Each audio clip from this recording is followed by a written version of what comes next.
really, really cold. But when I stood up and I faced the audience, I was like, oh my god, sweating and everything. And the teacher noticed this about me. I was like really scared. Inside. The same thing that you have done before, you will not have the same feeling because your mind adapted itself to this situation. This is why we stress.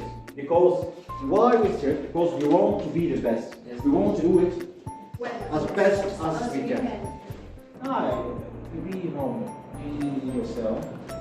If you are prepared, you just have to be yourself. That's all. And be open. Be open, and don't forget to smile and the eye contact. You have, because the words, you will speak, but everyone is focusing in your body. In front of an audience, not talking about, I don't know, a subject, a medical subject, or in front of your students who are, I don't know, they are waiting for you to talk about reading. And you are talking about listening skills. Practice as much as you can. We have all in our homes, our houses, mirrors. You have mirrors? Yes.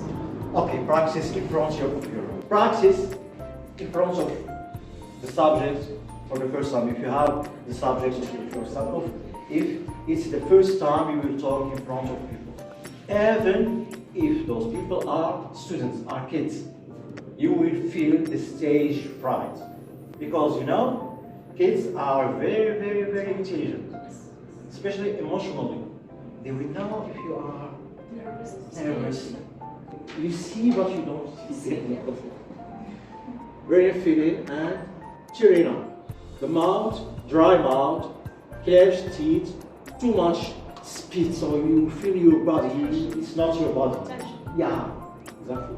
That's your shoulders, it becomes what? A burden for you. They become very, very heavy for you. Facing this, everyone, you have to accept it. You have to say, yes, I will accept this. But what? I will handle it. Not I will erase it. No, I don't do it. No.